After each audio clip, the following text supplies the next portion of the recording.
Pirms vēl bija elektrība un datori, jau pastāvēja mašīnas, kas spēja kustēties pašas. Tās neizmantoja baterijas vai elektroniskas programmas. Tā vietā tās darbojās ar virvēm, atsvariem, zobratiem, ūdeni, gaisu un tvaiku. Viens no skaidrākajiem piemēriem tam nāk no senās Aleksandrijas. Šeit dzīvoja Hērons no Aleksandrijas, matemātiķis un inženieris 1. gadsimtā. Viņš izgatavoja un rakstīja par dažādām automātiskām mašīnām. Tajā skaitā bija tempļa durvis, kas pašas atveras. Vēl arī ierīce, kas izsniedz svēto ūdeni, kad iemet monētu, un mehāniski priekšnesumi, kas paši kustas. Taču viens no viņa gudrākajiem izgudrojumiem bija mazs transporta līdzeklis ar riteņiem. To nevadīja cilvēks. Pirms to iedarbina, vispirms iekšpusē tiek sakārtota virve, lai transporta līdzeklis sekotu izvēlētajam virzienam. Iekšpusē ir arī piekārts smags priekšmets. Kamēr tas lēnām nolaižas, tas velk virve, kas griež riteņus. Ja virve ir aptīta ap abiem riteņiem atšķirīgi, transporta līdzeklis pagriežas. Ja abi griežas vienādi, tas brauc taisni. Tas nozīmē, ka var iepriekš iestatīt, kad tas brauks taisni, pagriezīsies vai apstāsies, gluži kā vienkārša programma. Taču tā vietā, lai izmantotu datora kodu, komandas dod virves un rotējošas detaļas. Šāda sistēma tika izmantota kustīgā miniatūrā teātrī. Visa skatuve kustas, kamēr figūras pašas pārvietojas un skatītāju priekšā tiek izstāstīts stāsts. Hēronam ir vēl viena ierīce, kas atgādina mūsdienu tirdzniecības automātu. Kad cilvēks iemet monētu, tā iekrīt mazā traukā, kas piestiprināts pie sviras. Monētas svara dēļ vārsts uz brīdi atveras un izdala pareizo daudzumu svētā ūdens. Kad monēta izkrīt no trauka, vārsts automātiski aizveras. Mehānisms ir vienkāršs, bet pamatideja ir tāda pati kā tirdzniecības automātam. Tagad iemetot naudu, automāts pats izdos produktu otrā pusē. Pirms vēl dzīvoja Hērons no Aleksandrijas, Ķīnā jau bija sens stāsts par kādu cilvēku, kurš izgatavoja kaut ko, kas saistīts ar mehāniskām detaļām. To var atrast senā daoistu tekstā, ko sauc par liezi. Stostā kāds amatnieks vārdā Jans Šī parādīja dabiskā lieluma mehānisku figūru Džou valdniekam Mū. Tā izskatījās kā īsts cilvēks. Varēja staigāt, kustināt galvu, dziedāt un dejot. Kad tas kustējās tā, ka tas saniknoja karali, Jans Šī atvēra figūru. Iekšpusē bija redzamas detaļas no koka, ādas, līmes un laka. Taču mums nevajadzētu uzreiz teikt, ka tas bija īsts robots. Liezi ir filozofisks teksts, kurā ir apvienoti stāsti, mācības un notikumi, kurus ir grūti pierādīt. Nav arī precīzi zināms, kad tieši visa grāmata tika izveidota. Ir zinātnieki, kuri uzskata, ka tajā ir senas daļas, taču versija, kas nonākusi līdz mums, iespējams tika sakārtota vai apvienota vēlākos laikos. Nav arī saglabājusies neviena mašīna, zīmējums vai skaidras instrukcijas par to, kā Jans Šī izveidoja savu mehānisko cilvēku. Tāpēc pareizāk būtu to uzskatīt par senu stāstu par automātu, nevis par apstiprinātu arheoloģisku atklājumu. Taču tas joprojām ir patiešām iespaidīgi. Neskatoties uz to, ir iespējams, ka šis stāsts radies no vienkāršākas lelles vai mehāniskas figūras, kas spēja veikt tikai ierobežotas kustības. Senie ķīniešu amatnieki jau zināja, kā izgatavot arbaleta mehānismus, slēdzenes, ūdenspulksteņus un citas ierīces ar kustīgām detaļām. Tāpēc nav neiespējami, ka viņi izgatavoja figūru, kuru varēja kustināt ar slēptu sviru vai auklu. Taču nav pietiekamu pierādījumu, ka viņi būtu izgatavojuši robotu, kas gandrīz pilnībā līdzinātos īstam cilvēkam. Pat ja stāsts par Jans Šī ir tikai leģenda, tam joprojām ir svarīga nozīme. Tūkstošiem gadu atpakaļ cilvēki jau domāja, vai ir iespējams izveidot kaut ko tādu, kas spēj kustēties un rīkoties kā dzīves. Un Aleksandrijā tas vairs nebija tikai stāsts. Hērona dizaini parādīja, ka cilvēks var piešķirt mašīnai ieprogrammētas kustības pat bez elektrības, motora vai datora. Patiesībā Hērons no Aleksandrijas ne tikai izstrādāja vienkāršus transporta līdzekļus. Viņš izveidoja arī automātisko teātri, kas spēja izrādīt veselu ainu bez cilvēka iejaukšanās. Uz nelielās skatuves kustējās figūras. Durvis atvērās un ainas pašas mainījās. Viss darbojās ar atsvariem, virvēm, skriemeļiem, asīm un rotējošām detaļām. Kad sistēma tiek iedarbināta, tā nepārtraukti rāda sagatavoto izrādi. Tā nav īsta domājoša robota. Tas tikai izpilda kustības, kuras radītājs iepriekš ir ieprogrammējis pirms izrādes sākuma. Taču šī ideja ir ļoti svarīga. It kā mašīnas komandas būtu ierakstītas virves sakārtojumā. Ja maina, kā virve ir savīta, mainās arī katras daļas kustība un laiks. Skatītāju priekšā izrāde var izskatīties kā burvju triks, taču aiz skatuves visu vada V6 un rūpīgi izstrādāts dizains. Ērons izmantoja arī siltumu un gaisu, lai tempja lielās durvis atvērtos pašas no sevis. Kad uz autāra aizdedzina uguni, slēptā traukā esošais gaiss uzsilst un izplešas. Tas izspiež ūdeni piekārtā traukā. Tad trauks kļūst smagāks, tas velk virves, kas piestiprinātas pie durvīm. Tādējādi durvis pamazām atveras. Kad uguns tiek nodzēsta, gaiss atdziest, ūdens atgriežas iepriekšējā traukā un durvis pašas aizveras. Cilvēkiem, kuri neredz mehānismu, šķiet, ka pati uguns pavēl durvīm. Hērons izgatavoja arī eolipilu. Tā ir apaļa tvertne, kas griežas, kad tvaiks izplūst no divām izliektām caurulēm. To neizmantoja, lai darbinātu rūpnīcu vai transporta līdzekli. Tas bija tikai demonstrējums, kā tvaiks var radīt rotāciju. Tas parādīja, ka senie inženieri jau zināja tvaika spēku. Taču tajā laikā vēl nebija materiālu, rūpnīcu un nepieciešamības, kas veicinātu mūsdienu tvaika dzinēja izveidi. Pēc daudziem gadsimtiem automātiskās iekārtas Bagdādē attīstījās vēl vairāk. 9. gadsimtā dzīvoja brāļi Muhameds, Ahmads un Al-Hasans. Viņi ir labāk pazīstami kā Banu Musa. Visi trīs studēja matemātiku, astronomiju un inženierzinātnes. Viņi bija arī daļa no laikmeta, kad Bagdāde kļuva par lielu izglītības centru. Viņi uzrakstīja Kitab al-Hijal, jeb atjautīgo ierīču grāmatu.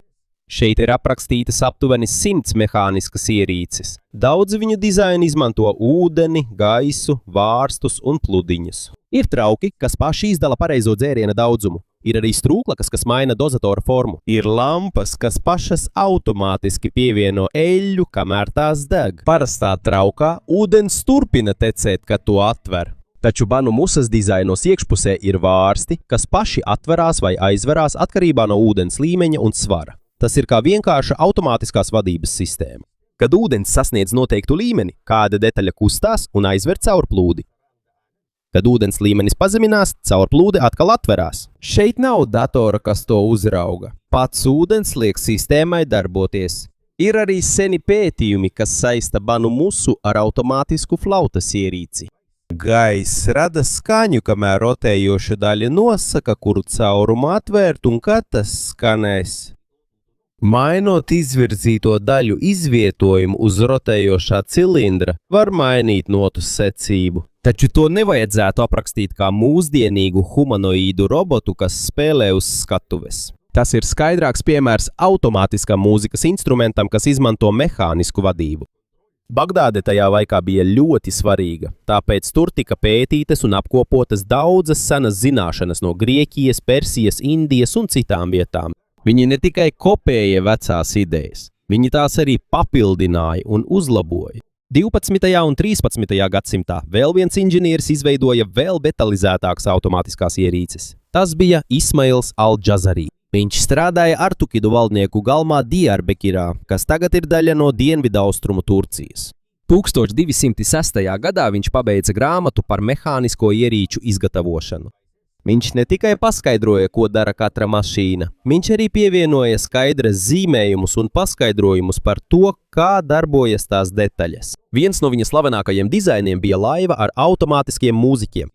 Uz laivas bija figūras, kas sēdēja un izlikās, ka spēlē mūziku. Tamēr ūdens plūda cauri sistēmai, viņa rokas kustējās un instrumenti skanēja. Bungu ritmu kontrolēja mazi tapuļi, kas bija piestiprināti pie rotējoša cilindra. Kad tapulis pieskaras svirai, bundzinieka roka kustas un sit pa bungu. Ja maina tapuļu novietojumu, mainās arī ritms. Tas ir kā agrīna bungu mašīna. Atšķirība ir tāda, ka šeit tiek izmantots koks un ūdens, un tiek izmantotas mehāniskas detaļas, nevis elektronika.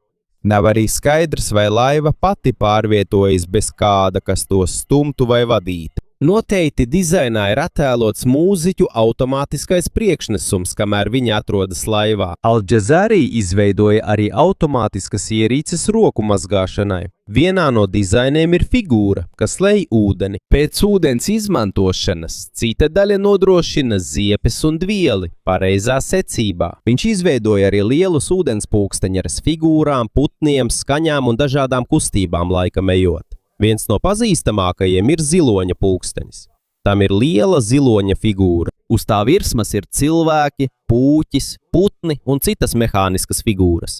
Iekšpusē ir trauks, tas pamazām grimst ūdenī. Tā kustība iedarbina nākamo visa pulksteņa kustību.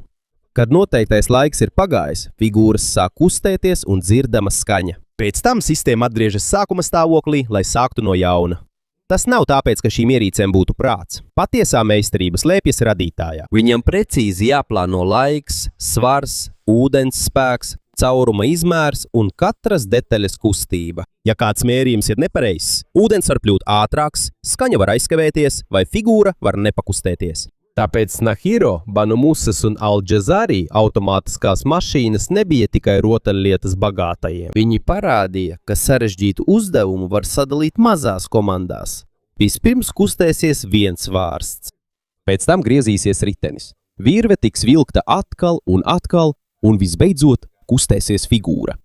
Tā ir arī galvenā automatizācijas ideja mūsdienās. Sakārtota komandu secība, ko izpilda mašīna, neprasot uzraudzību katrai kustībai. Al-Jazari izstrādāja vēl vienu nozīmīgu dizainu, ko joprojām izmanto daudzās mūsdienu mašīnās. Tā ir kloķa un savienotājs tieņa mehānisms. Tas pārvērš nepārtrauktu rotāciju uz priekšu un atpakaļ kustībā. Piemēram, tad griežās ritenis, tas var stumt un vilkt virzuli. Al-Jazari izmantoja šo sistēmu ūdens sūknī 13. gadsimta sākumā. Tas pats princips joprojām ir redzams sūkņos un transporta līdzekļos, kas izmanto virzuļdzinējus. Taču tas nenozīmē, ka viņš ir vienīgais visu moderno dzinēju avots. Daudzi inženieri vēlākajos gadsimtos papildināja un uzlaboja šo dizainu. Pēc vairāk nekā 500 gadiem kāds franču inženieris izveidoja automātiskas figūras, kas gandrīz kustējās kā dzīves.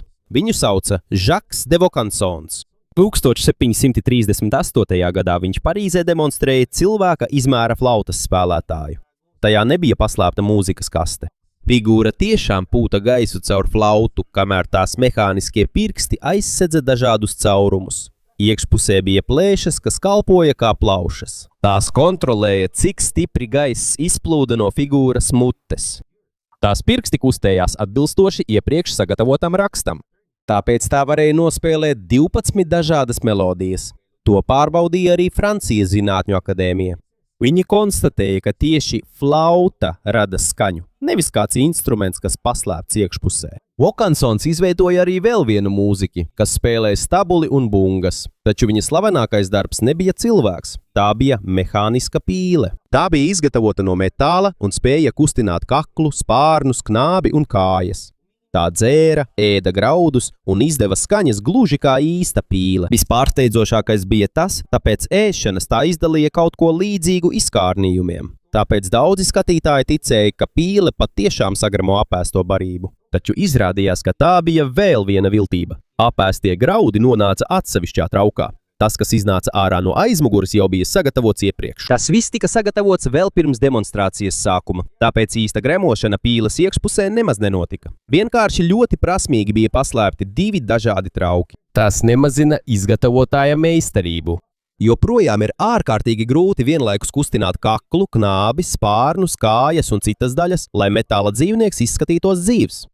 Tas arī parāda, ko tajā laikā inženieri vēlējās uzzināt. Cik daudz dzīva radījuma kustību var atdarināt mašīna? Laika gaitā oriģinālā pīle tika sabojāta un pazuda. Palika tikai veci zīmējumi, apraksti un replikas, kas izgatavotas pēc saglabātajiem ierakstiem par to. Arī Vaucansona darbs neaprobežojās tikai ar izklaidi. Viņam tika uzdots palīdzēt Francijas zīda industrijai. Viņš izdomāja veidu, kā padarīt auduma aušanu automātiskāku.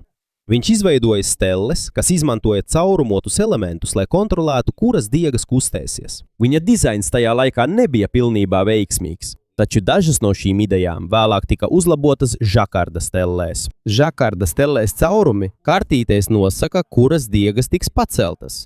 Ja caurumu raksts ir atšķirīgs, arī auduma dizains būs citāds. Tas ir kā instrukcija, kas uzrakstīta ar caurumiem. Šī sistēma kļuva nozīmīga datorikas vēsturē, jo tā parādīja, ka instrukcijas var ievietot fiziskā objektā un likt mašīnai tās nolasīt. Bet nav pareizi teikt, ka Vokansons bija pirmais, kurš izveidoja datoru. Viņa tekstilu rūpniecības darbs bija tikai viens no soļiem, kas noveda pie attīstītākām programmējamām mašīnām. Tomēr Vokansons Francijā izgatavoja automātiskos dzīvniekus. Šveices pulksteņmeistaru ģimene gatavoja sarežģītāku figūru. Tā bija Žaka Žakdro ģimene. 1770. gados Pierre Žaks Žakdro kopā ar savu dēlu Henri Louis un viņa līdzgaitnieku Žanu Frederiku Lešotu izveidoja 3 slavenos automātus. Ir mūziķis, ir mākslinieks, kas zīmē, un ir bērns, kas raksta. Vispazīstamākais no tiem ir rakstītājs. Tā ir bērna figūra, kas sēž pie galda. Viņam rokā ir pildspalva, un viņa priekšā ir papīrs. Kad automātu iedarbina, viņš pietuvina pildspalvu tintes traukam, notīra lieko tinti un sāk rakstīt. Viņa roka kustas lēni. Arī viņa acis un galva seko pildspalvas galam. Viņš spēja nokopēt ne tikai vienu fiksētu vārdu. Tajā ir sistēma, kuru var pielāgot, lai izvēlētos burtus. Tādējādi tas spēja izveidot ziņojumu līdz 40 rakstzīmēm. Tā iekšpusē ir tūkstošiem sīku detaļu. Ir speciāli kammehānismi, kas kontrolē katru rokas kustību. Uz augšu, uz leju, pa kreisi, pa labi un cik stipri pildspalva tiks piespiesta pie papīra.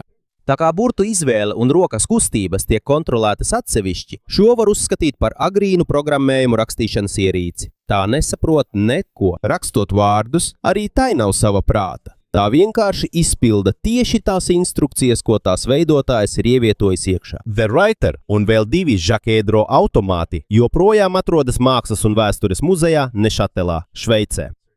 Tos tiek rūpīgi uzturēti kā nozīmīgi 18. gadsimta inženierijas piemēri. No ārpuses tie izskatās tikai kā bagāto cilvēku rotaļlietas. Taču iekšpusē tie atklāja ideju, kas ir svarīga līdz pat mūsdienām.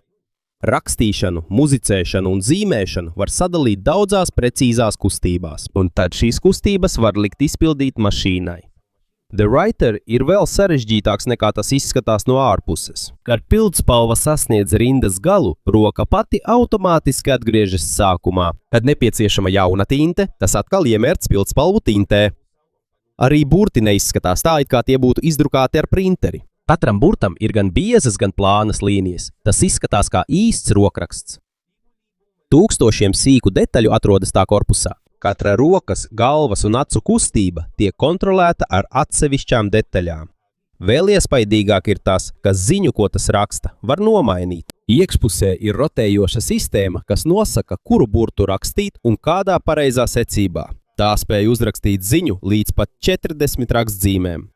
Tas nesaprot vārdu nozīmi, taču tam var dot jaunas instrukcijas, nemainot visu mehānismu. Tāpēc rakstītājs tiek uzskatīts par vienu no pirmajiem programmējamiem automātiem. Muzejā kopā ar to ir vēl 2 figūras, ko izgatavoja Pierre Žakedro, Henri Louis Žaks Žakedro un Žans Frederiks Lešots laika posmā no 1768 līdz 1774 gadam. Pirmā ir zīmētājs. Arī šī ir bērna figūra, taču tā tur zīmuli. Tā spēja uzzīmēt 4 dažādus zīmējumus. To starpā ir suņa attēls, karaliskas personas portrets un aina ar kupidonu, kurš brauc mazā karietē. Zīmējot, tas ik pa laikam apstājas un uzpūš uz papīra, it kā notīrot putekļus no zīmuļa. Otrais ir mūziķis. Tā ir sievietes figūra, kas sēž pie maza ērģeļu instrumenta. Viņa ne tikai izliekas, ka spēlē, viņa patiešām spiež pirkstus uz taustiņiem, lai radītu skaņu. Viņa var nospēlēt 5 melodijas. Viņas galva un acis arī kustas, sakojot savām rokām. Krūtis nedaudz paceļas, lai izskatītos, ka viņa elpo. Pēc dziesmas viņa paklanās skatītāju priekšā. Šīs mazās kustības tika veiktas, lai figūras neizskatītos kā stīvas statujas.